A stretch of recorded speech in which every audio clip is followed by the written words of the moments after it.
The restaurant was already loud when the CEO walked in. Plates clinked, glasses chimed, and quiet music floated through the air.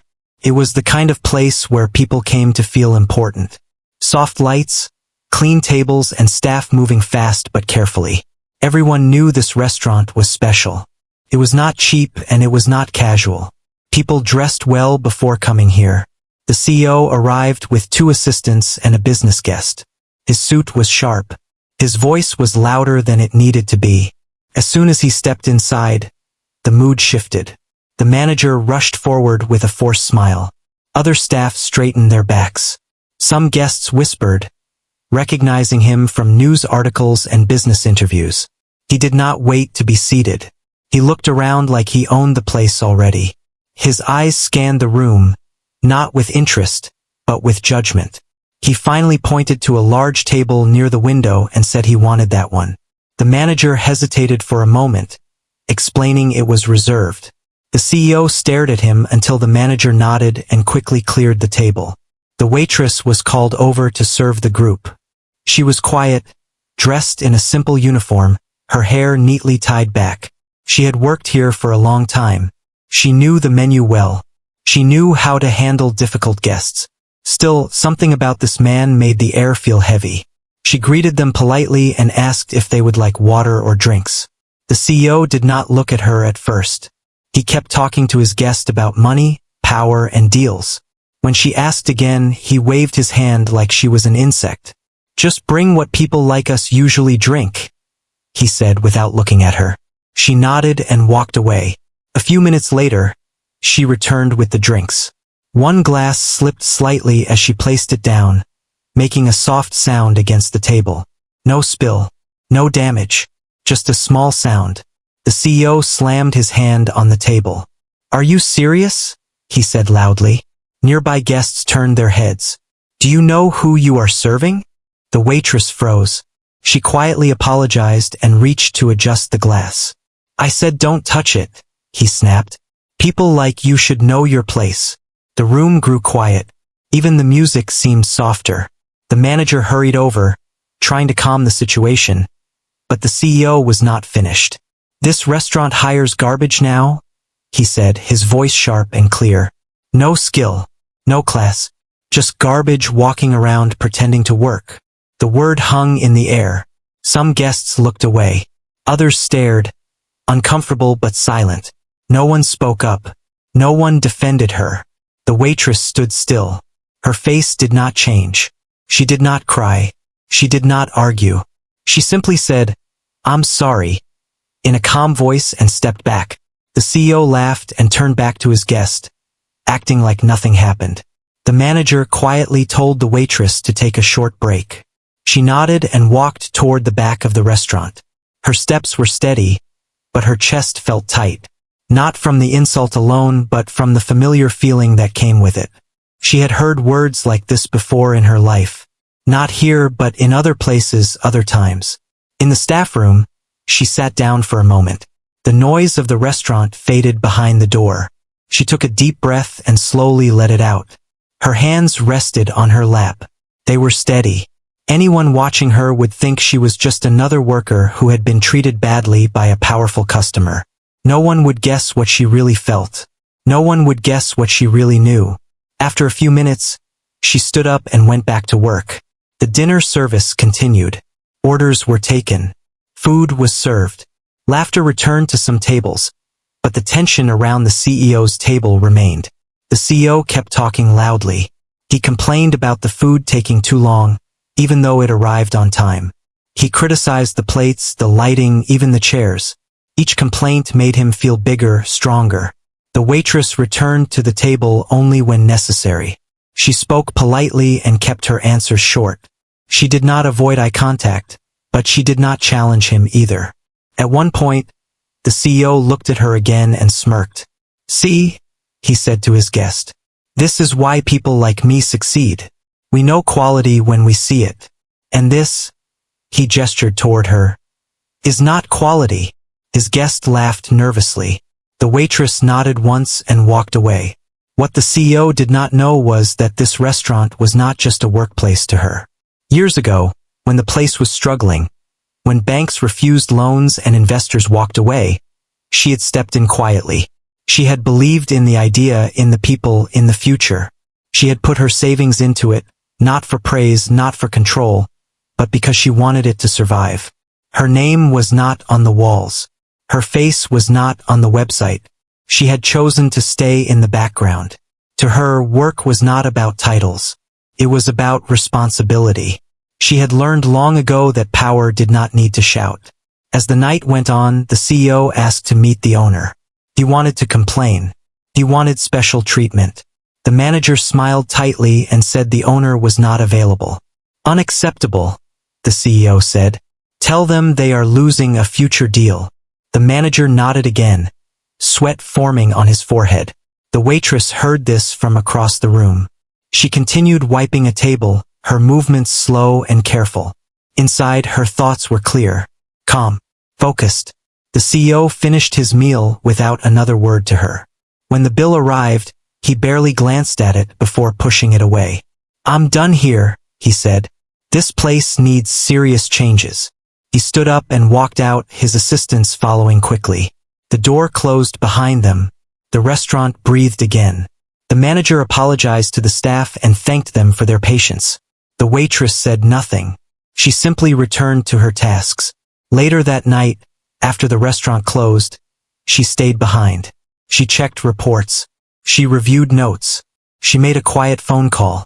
Yes, she said softly. He was here tonight.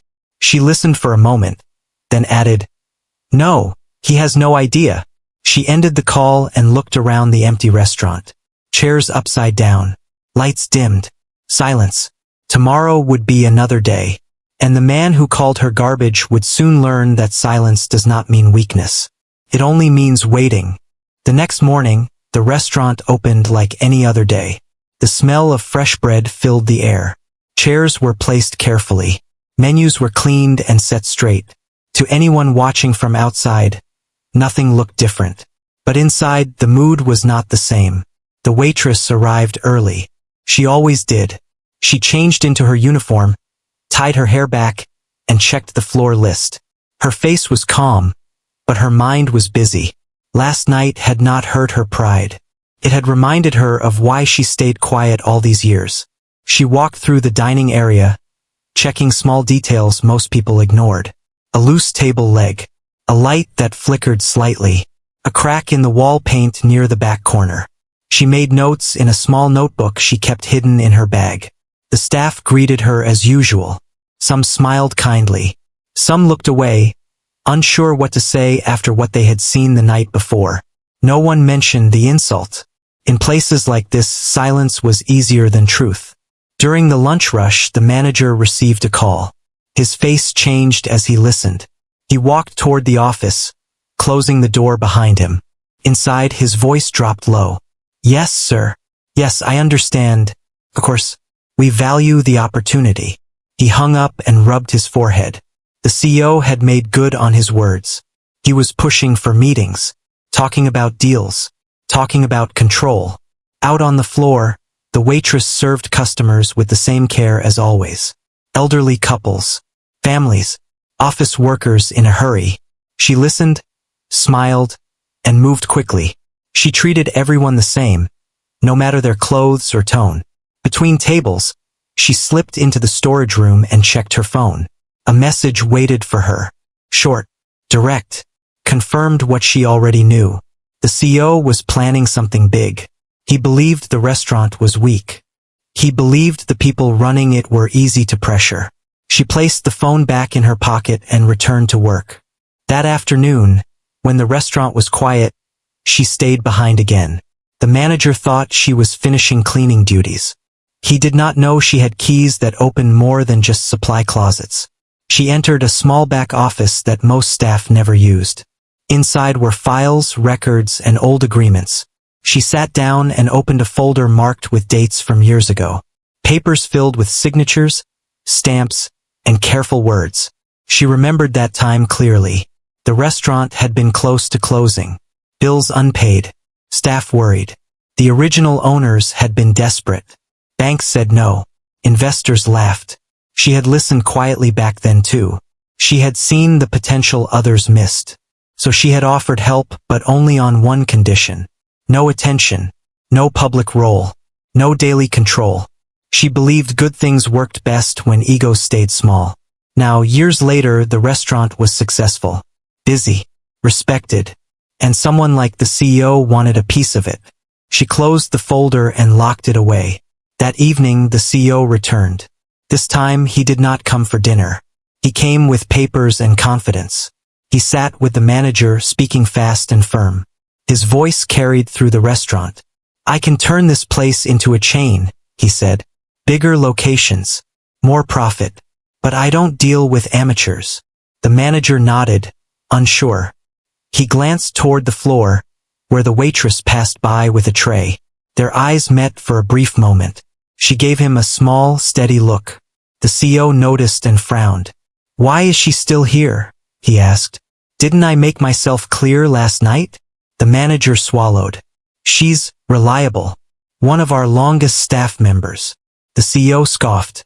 "Reliability is cheap." The waitress heard every word. She continued walking. Later, the CEO asked for financial records, sales numbers, ownership structure.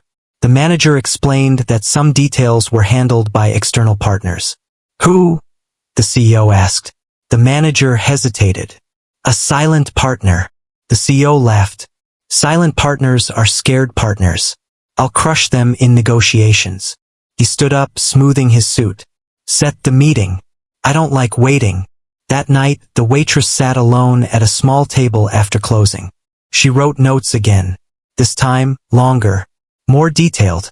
She was not angry. She was focused. She remembered growing up watching people talk down to others just because they could. She had promised herself never to become loud or cruel, even if she gained power. The next day, rumors spread among staff. Words like buyout, takeover, and contracts floated through the kitchen. Fear followed them. Some worried about losing jobs. Others worried about changes. The waitress listened quietly. During a short break, one of the younger workers asked her, "Do you think we'll be okay?" She paused, then smiled gently. "Yes," she said, "as long as we respect each other." The worker nodded, comforted, without knowing why.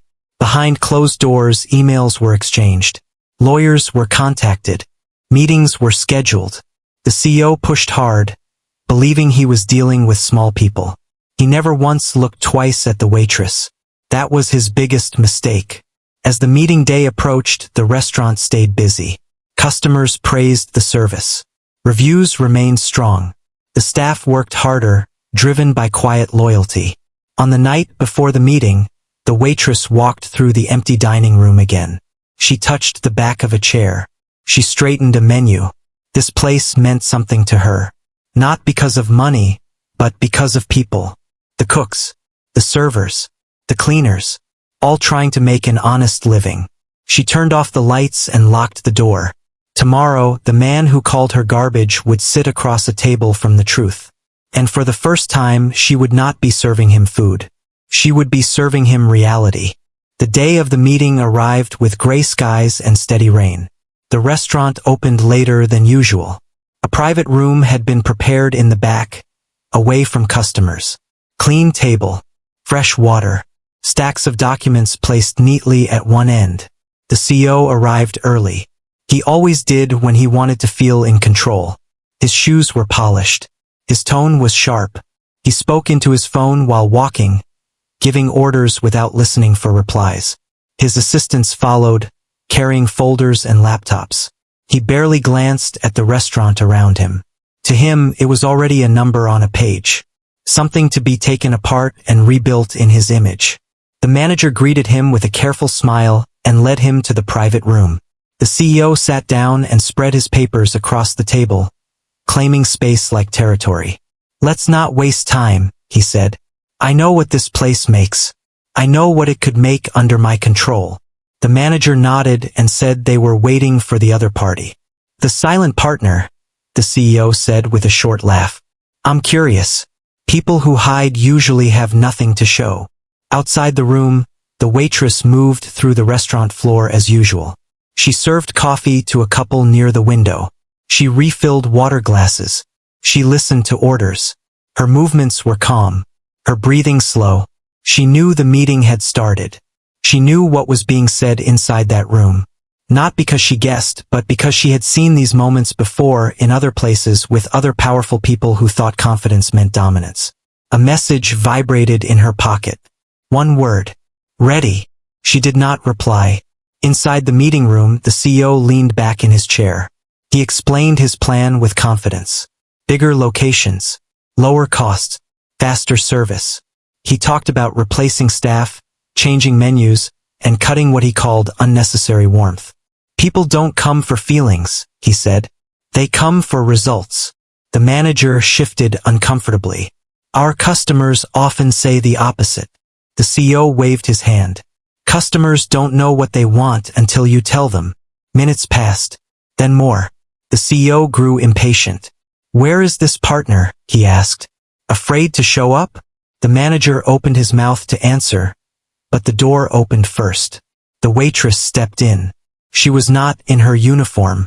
She wore simple, professional clothes. Nothing flashy. Nothing expensive looking. Just clean lines and calm posture. The CEO stared at her, confused, then annoyed. This is a private meeting, he said. You're not supposed to be here. She closed the door gently behind her. I am, she said calmly. The CEO laughed once, sharp and loud. Is this a joke? The manager stood slowly. His face was pale. She's here for the meeting. The CEO's smile faded. You've lost your mind. The waitress placed a folder on the table. She did not sit yet. She did not raise her voice. I asked for this meeting, she said, and I agreed to hear your proposal. The CEO pushed his chair back slightly. You? She nodded. For a moment no one spoke. Rain tapped softly against the windows. You're a server, the CEO said finally. I remember you. Yes, she said. I work here. This is absurd, he snapped. Bring the real decision maker. She opened the folder and slid a document toward him. He glanced at it, then frowned. He leaned forward and read more closely. His jaw tightened. What is this? He asked. An ownership agreement, she replied. Signed years ago. He flipped pages quickly. Numbers, dates, legal language. This doesn't make sense, he said. Your name is not public, she said. By choice. The CEO looked up at the manager. You allowed this? The manager swallowed. It was part of the deal that saved the restaurant. The CEO leaned back, trying to regain control. Even if this is true, it changes nothing. Silent partners don't run operations. She finally sat down. I don't need to, she said. I guide direction. I protect values. He scoffed. Values don't pay bills. She met his eyes. They built this place. The CEO smiled thinly. Let's be honest. You don't belong at this table. She did not react. You said the same thing last night in different words. His smile vanished. That comment, she continued, told me everything I needed to know about how you see people. The CEO stood up. This meeting is over. She stayed seated. No, she said softly. It's just starting. She explained, calmly and clearly, how any major decision required her approval. How changes to staff or structure would break existing agreements. How the restaurant's success came from trust, not pressure. The CEO listened, arms crossed, anger rising. You're making a mistake, he said. I can make this difficult. She nodded. You already have. Silence filled the room again. Outside, the staff continued working. They did not know what was happening behind the door. They only felt the tension in the air. The CEO gathered his papers. Think carefully, he said. Opportunities like this don't come twice. She stood as well. Respect doesn't either. He paused at the door, looking back at her. For the first time, his confidence wavered. You think you've won? He asked. She shook her head. I think we're done. He left without another word. The waitress remained in the room for a moment after he was gone. She closed the folder and exhaled slowly. Her hands trembled just a little now that the moment had passed. She was still human. The manager thanked her quietly. "I didn't know how bad it could have become." She nodded. "Now you do." That evening, she returned to the floor. Back to her uniform. Back to serving. Some staff noticed her calm smile and felt strangely reassured. But outside, the CEO was already making calls. And the real test had not yet begun. The days after the meeting were quiet on the surface, but heavy underneath. The restaurant stayed busy. Orders came in. Food went out. Smiles were exchanged. To customers, nothing seemed wrong. To the staff, something felt different. The CEO did not return right away. Instead, his presence arrived through emails and phone calls. The manager received messages asking for updates, documents, and explanations. Each message carried pressure, wrapped in polite words.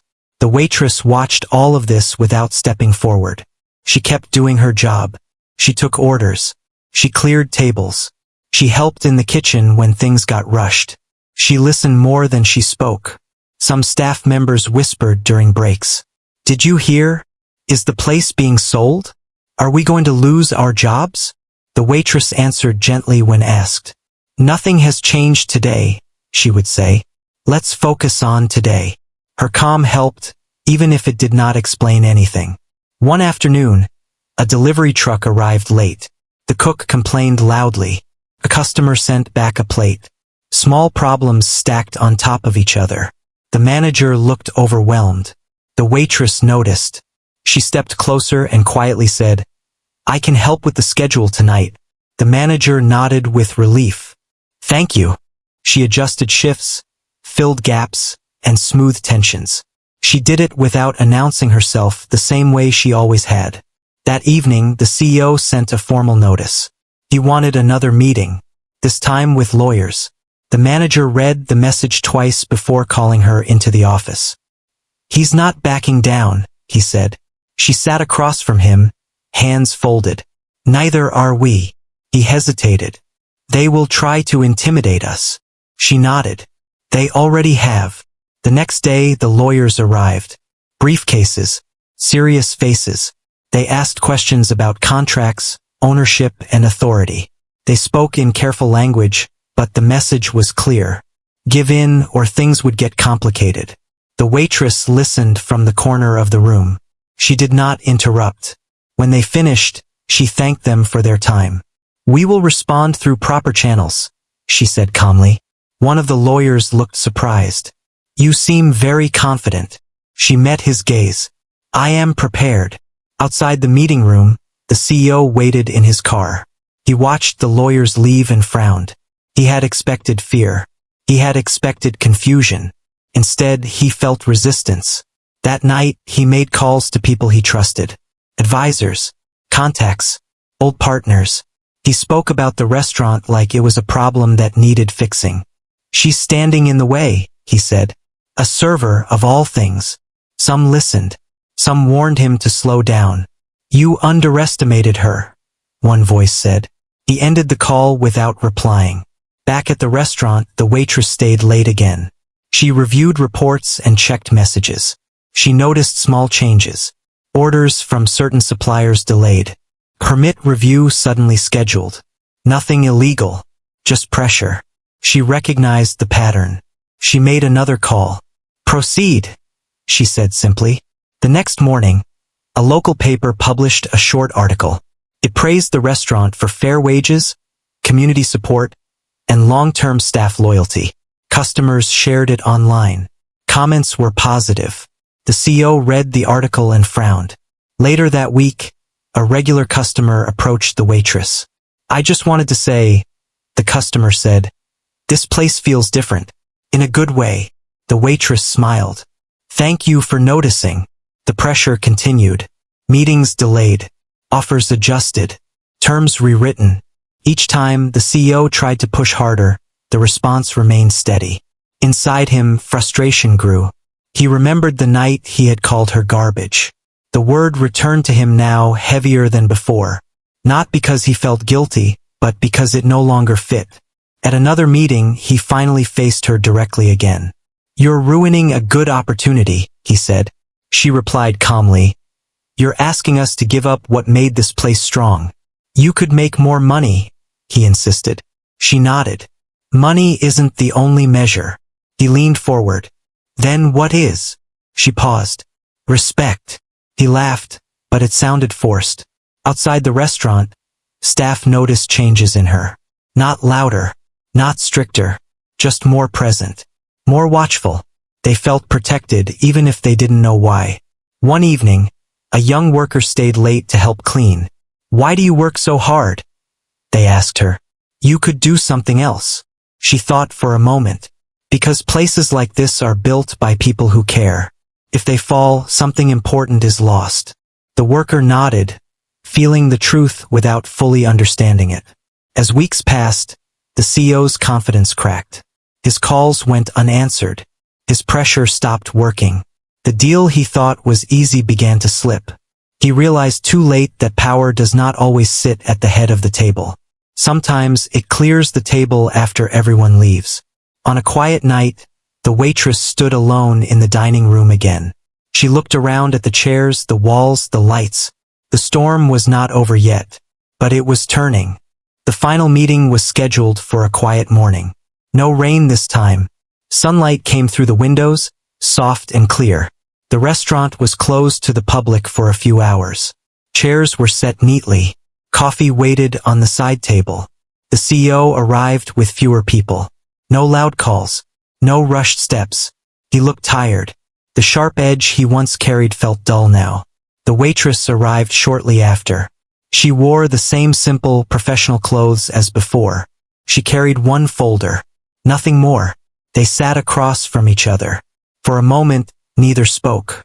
"I reviewed everything," the CEO said finally. His voice was lower than usual. "The agreements. The limits." She nodded. "Thank you for taking the time."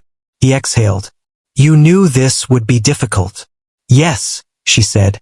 "That's why I was patient." He gave a short, tired smile. "You didn't act like someone with power." She replied gently, "Power doesn't need to announce itself." Silence returned. This time it felt different. Not tense. Just honest. "I won't pursue the takeover," he said at last. "Not under these terms." She closed her folder without opening it. "That's your choice." He hesitated. "I owe you an apology." She looked at him calmly. "For the meeting," he added. "For the night before," she said. "Words matter." He nodded slowly. "I was wrong." She accepted the apology with a simple nod. No speech. No victory. When the meeting ended, he stood to leave. At the door, he stopped. "You could have embarrassed me," he said. "Publicly." She met his eyes. "That wouldn't fix anything." He left quietly. Later that day, the staff gathered for a short meeting. The manager explained that the restaurant would remain independent. No layoffs. No sudden changes. Relief moved through the room. The waitress stood at the back, listening. Some staff looked at her with new curiosity. They had noticed things. Her calm authority. Her steady presence. After the meeting, one worker approached her. "You knew all along, didn't you?" She smiled gently. "I trusted the process." Life returned to its rhythm. Lunch rushes. Dinner crowds. Shared jokes in the kitchen. The restaurant continued to grow, slowly and carefully. The waitress kept working the floor. She trained new staff. She helped solve problems. She stayed late when needed. One evening, a customer complained loudly. Another staff member stepped in, nervous. The waitress approached calmly and listened. She solved the issue without raising her voice. The customer left satisfied. Respect spread quietly. Weeks later, the CEO's company announced changes. New leadership. A softer public message. Some said the failed deal had changed him. Others said it had simply revealed what was missing. He never returned to the restaurant. On a quiet night after closing, the waitress sat alone at a table near the window. She watched the lights outside and thought about the past years. The risks taken. The silence kept. She did not regret it. Power had tested her. Pride had tested him. Only one of those had lasted. Before leaving, She walked through the dining room one last time. She straightened a chair, turned off a light, locked the door. Tomorrow she would return. Not as a symbol, not as a headline, just as someone who cared. And that was enough.